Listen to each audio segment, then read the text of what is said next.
Адабият сабагынан Кабус нама чыгармасы менен таанышабыз. Бүгүнкү сабактын максаттары менен тааныштырып кетейин.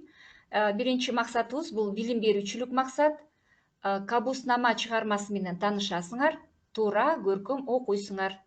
Өнүктүрүүчүлүк максатыбыз сөз байлыгыбыз, сүйлөө эрежибизди өстүрөбүз, тилдерибизди жаттыктырабыз. Тарбиялык максатыбыз билимдүүлүккө тарбияланасыңар, китепти барктоого үйрөнөсүңөр. Силерге азыр суроо. Орто кылымдагы кайсыл акын жазуучуларды же окумуштууларды атап бере аласыңар? Чыгыш поэзиясынан, чыгыш адабиятынан, чыгыш маданиятынан кайсыл өкүлдөрдү атап бере аласыңар? Я вам задаю вопрос. Кого вы можете назвать из выдающихся деятелей искусства, литературы, Востока, средних веков? Мы с вами до этого говорили. Вот кого вы можете назвать? Средние века. Чем характеризовался Махмуд Кашгари, Никита Джакши, Махмуд Кашгари, Азамат Сыңар? Чем вообще характеризовалось Средневековье? Да, мусульманское Средневековье. Орто кылымдагы кайсыл кимдерди атап бере аласыңар? Махмуд Кашгари деп айтып атат. Аль-Фараби деген менен таанышсыңарбы? Аль-Фараби, Ибн Сина, Омар Хаям, Низами, Наваи. Бул орто кылымдагы биздин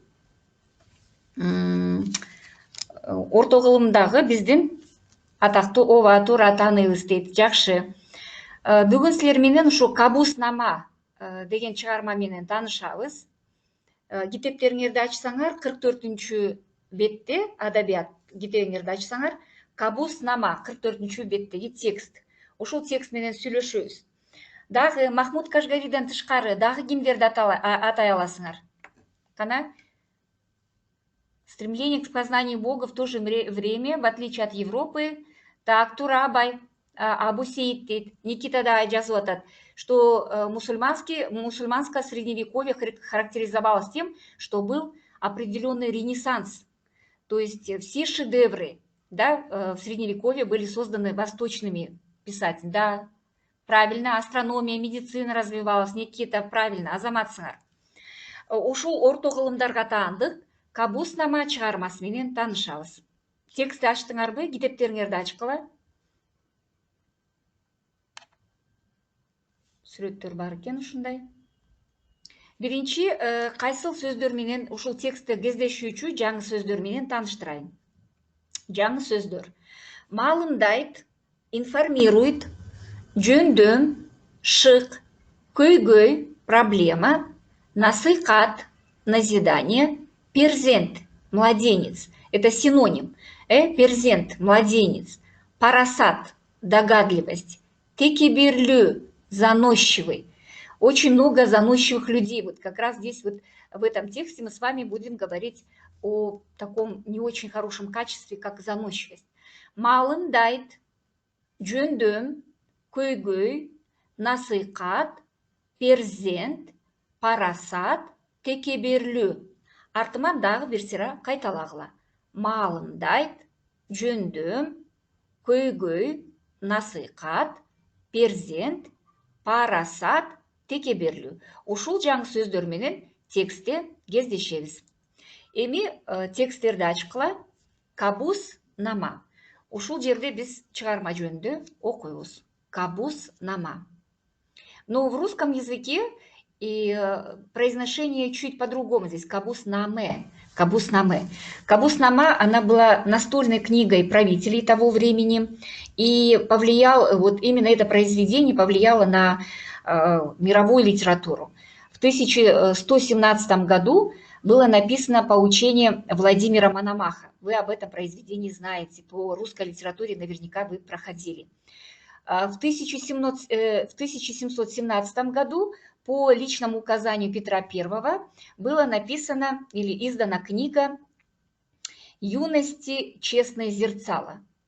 А во Франции под влиянием этой книги в 1564 году была написана книга Франсуа Рабле «Гаргантюа и Пантагрюэль».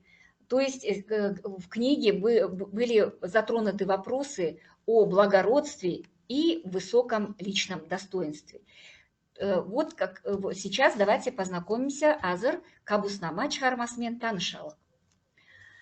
Кабуснама кадимки турмуштан алынып жазылған чыгарма. Кайкабус бул насыйкат китебин автору завод Кайкабус. Кайкабус бул насыйкат китебин перзенти Гилан Шахка арнап жазган. Автор өзү күбө болгон жана уккан көргөн окуяларын баарын бул чыгармасында пайдаланган. Чыгышта илим, маданият белгилүү бир нугуна түшүп, ал доордун Рудаки, Фирдауси, Абул Хасан бини Ахму Унсури, Абул Хасан Фарухи, Умар Хаям, Насыр Хисро сыяктуу чыгаан инсандардын чыгармачылыгы өркүндөп турган бумактарга жаралган убактарга жаралган чыгарма. Ушул жерде туура эмес жазылып калса керек. Азыр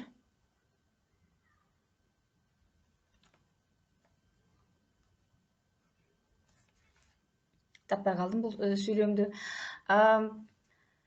Жаралган чыгарма дедик,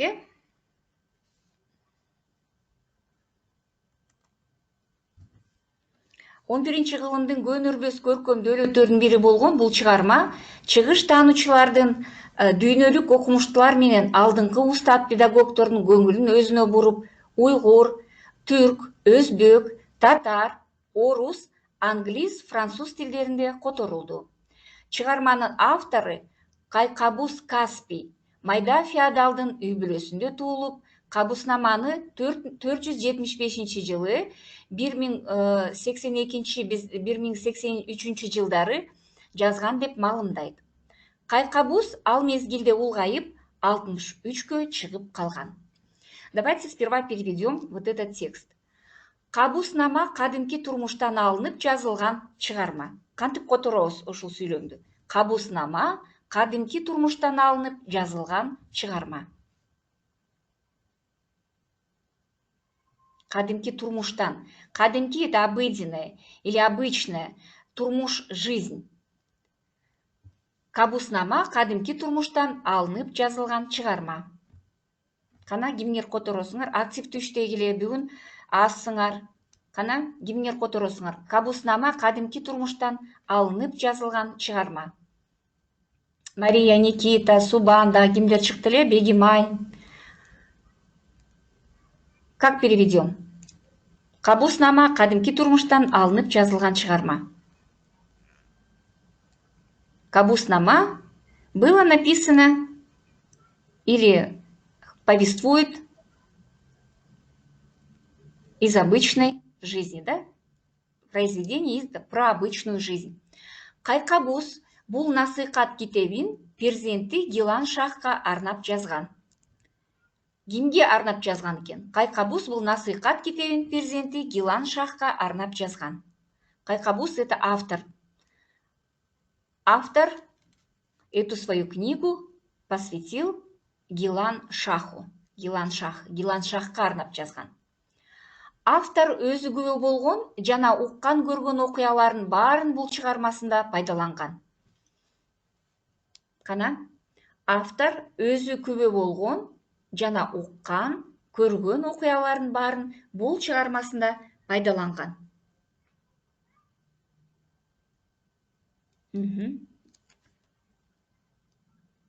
Адеми азаматсыңар. Все, что он услышал, написал в своем произведении. Адеми азаматсыңар. Чыгышта илим, маданият, адабият белгилүү бир нугуна түшүп, алдоордун Рудаки, Фирдауси, Абул Хасан бини Ахму Унсури, Абул Хасан Фарухи, Умар Хаям, Насыр Хисро сыяктуу чыгаан инсандардын чыгармачылыгы өркүндөп турган убактарда жаралган чыгарма. Здесь ошибка: турган убактарда жаралган чыгарма. Не надо все дословно переводить. То есть на Востоке в это время развивалось что? На Востоке наука, культура, Адиль, Азаматсың, литература. В то время на Востоке развивалась, Адиль написал, наука, культура, литература. И, да, правильно, и пришел в определенное русло, пишет Адиль. И вышли такая плеяда ученых, да, поэтов, как Фирдауси, Рудайки, Унсури, Фарухи, Омар Хайям, Насыр Хисроу. То есть в это время вышла целая плеяда великих людей, да? Азаматсыңар. 11-ші кылымдын көнөрбөс көркөмдүүлүктөрүнүн бири болгон бул чыгарма чыгыш таануучулардын, дүйнөлүк окумуштуулар менен алдыңкы устат педагогдордун көңүлүн өзүнө буруп, түрк, уйгур, өзбек, татар, орус, англис, француз тилдеринде которулду. На какие языки были переведены это произведение? Он привлек внимание многих востоковедов, да? И ученые мира перевели на какие языки? Почти на все, пишет Абай, Азаматсыңар. Түрк, уйгур, на турецкий, уйгурский, узбекский, татарский, русский, английский и французский языки. Азаматсыңар, Абай. Чыгарманын авторы Кайкабус Каспий, турецкий, уйгурский, узбекский, татарский, русский, английский, французский, пишет Бибисайра. Правильно. Чыгарманын авторы Кайкабус Каспий майда феодал үй бүлөсүндө туулган.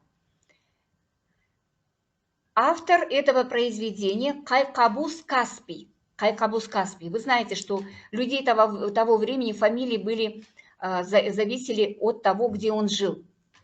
Да, Кайкабус Каспий. Он родился в семье в мае 1021 года, пишет даже Бибисайра, или 22 года, в семье среднего феодала, Азаматсыңар.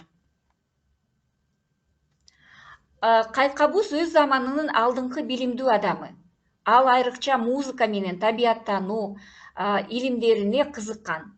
Көп билимдерден өнөр, кесиптен бардык адам үчүн зарыл деп эсептелген жөндөм, шыктан, турмуштун көйгөйү менен куу тириликтен, үй бүлө, журум-турум, үй айбандары баарын жоктун баарынан анын кабардар экени ушул Кабус нааманы жазганга чейин көп окуп, көп изденген.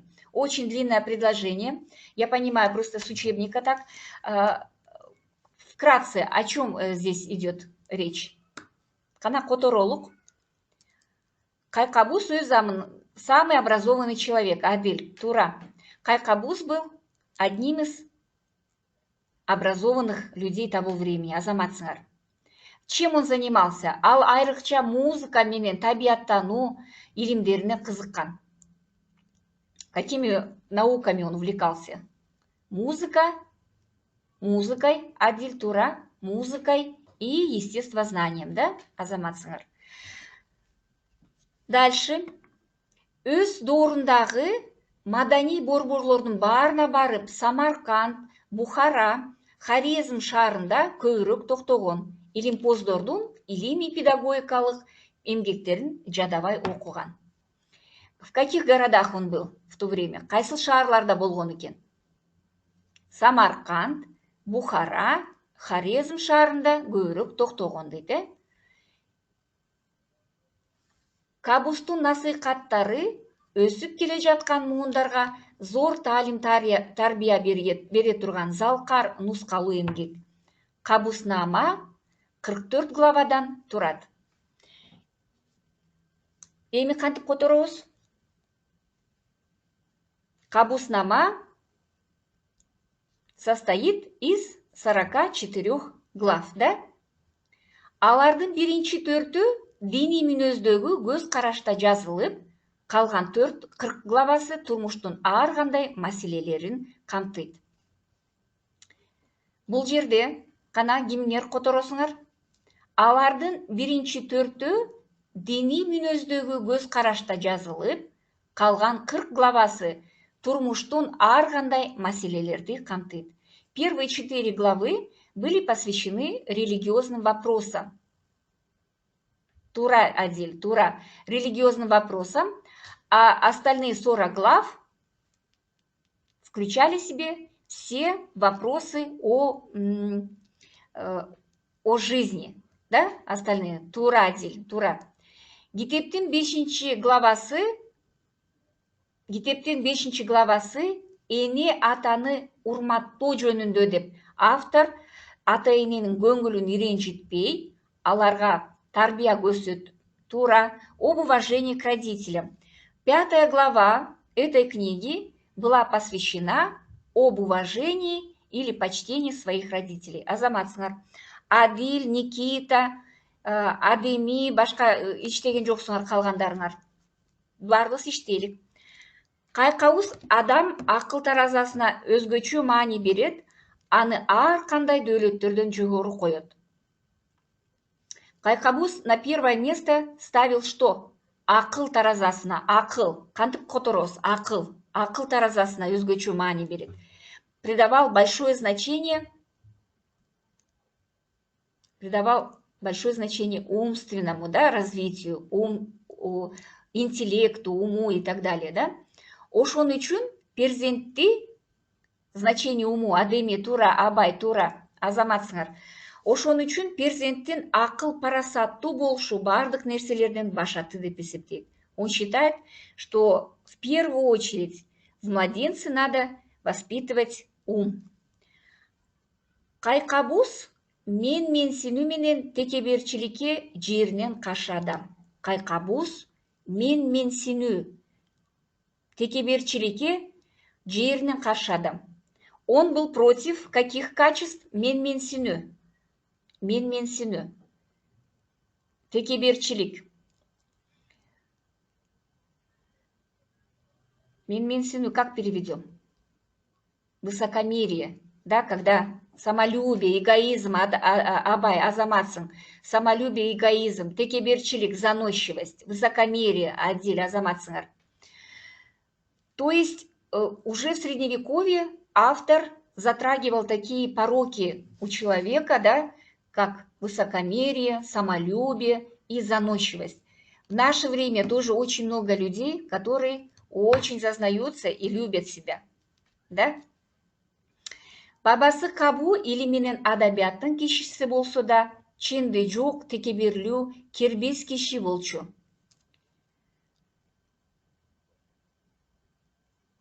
Кантип которобуз? Отец автора был очень заносчивым человеком. Баба, да, дедушка был человеком науки. Бабасы, да, дедушка. Тура, Адиль.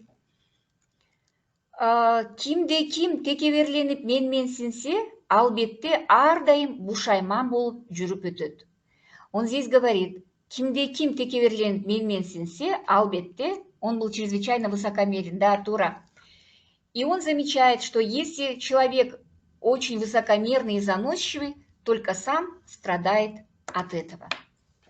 И благороден, Тура. Кайкабус өнөрдү жогору катмардагы адамдардын өз урпактарына калтырган мурасы, ал эми карапайым майда кесиптүү болсо караламан жөнөкөй калктын мурасы катары карайт. Вот здесь мы с вами остановимся, да, на этом абзаце, и я вам дам задание. Он оставил, да, он пишет, что ремесло, да, высокие ремесла должны быть богатых, должны заниматься богатые люди, а простыми должны заниматься простолюдины, крестьяне, да, и так далее. Азыр силер 47-чи беттеги суроолорго жооп бересиңер. 47-чи беттеги суроолорго жооп бересиңер. Бул үйгө тапшырма. Суроо 47-чи бетте суроолорго жооп бергиле. На эти вопросы, на 6 вопросов ответите дома. Мы с вами разберем на следующем занятии. И следующее задание выучить новые слова. Бүгүнкү сабак боюнча бааларды коюп коеюн. Давайте я вам поставлю оценки за сегодняшнее задание. Хочу вам напомнить, что вчера мне Маленова и Хусейнов Адиль выслали свои домашние задания. Я им поставила хорошие оценки. Жду ваших работ. По адабият у нас очень мало оценок, так что выполняем все задания. На эти 6 вопросов отвечаете и пишите мне на почту. Сегодняшние оценки.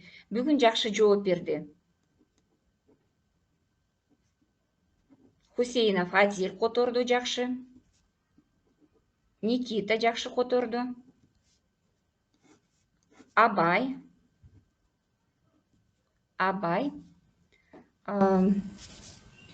Жақсы баларды қойып Никита, Адиль, Абай.